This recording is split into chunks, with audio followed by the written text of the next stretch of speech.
You know how this starts. Someone misses an email or a project deadline slips. The tone shifts, postures stiffen, and suddenly you are locked in a tense, escalating standoff across the desk. Instinct takes over. Both sides immediately grab for their weapons of choice: logic, chronologies, and hard evidence. You lay out exactly who did what and when, absolutely determined to win the debate on the facts alone. But you cannot solve a complex emotional equation using pure logic. Deploying timelines and evidence in the middle of a tense dispute rarely brings a resolution. Instead, it causes the interpersonal tension to spike even higher. The reason logic fails here is simple. What you perceive as a single, frustrating argument is actually a surface illusion. You are participating in 3 separate conversations simultaneously, splitting into 3 distinct layers. Focusing only on that visible surface ignores the engines driving the conflict. You spend your energy where the argument can never be resolved. That top layer is the what happened conversation, the realm of chronologies, intentions, and assigning blame. It's where almost every argument begins. But the psychological trap is intent. We assume we possess perfect knowledge of what the other intended, instantly stalling communication. When we peel back those facts, we hit the second layer, the feelings conversation. In professional environments, or even serious domestic disputes, we often dismiss emotions as inappropriate. We try to set them aside to focus on the objective issues. But those unacknowledged emotions are secretly steering the entire interaction. Think about the last time you saw someone explode over a tiny administrative error. That surface anger over a trivial matter is almost always camouflage. It hides deeper, unspoken feelings of being disrespected, ignored, or completely overwhelmed. Attempting to fix that deep emotional wound by debating chronological facts is a category error. It is like trying to fix a software glitch by replacing the plastic casing on your monitor.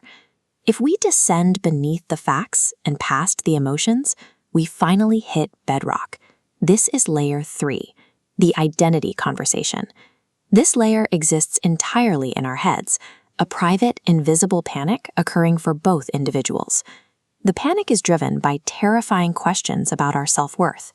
The brain asks, does this mistake mean I'm incompetent? Am I a bad person? Am I unlovable? The sheer ferocity of a surface argument rarely has anything to do with the missed email. That volume and aggression is a desperate ego defense mechanism, shielding your self-image from those terrifying internal questions. And the person arguing across the desk from you, they are experiencing their own severe identity threat. They aren't attacking you. They are defending themselves. These escalations happen when the topic of discussion stops being the point. The argument becomes a high-stakes effort to protect a fragile sense of self-worth from collapsing. We cannot erase complex facts or immunize our self-image against feeling threatened. But by seeing these hidden layers, you can consciously choose your response.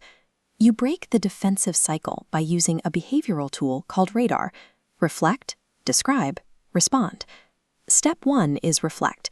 You have to intentionally step back from the reactive emotion and hit pause. You check your own internal identity panic to see what is actually triggering you. Step 2 is describe. You name the reality of your feelings out loud, using clear words without assigning blame. Instead of assuming the other person's malicious intent, you explore their perspective while safely stating your own. Step 3 is respond. When you understand that your panic is just an ego defense, you regain the ability to choose.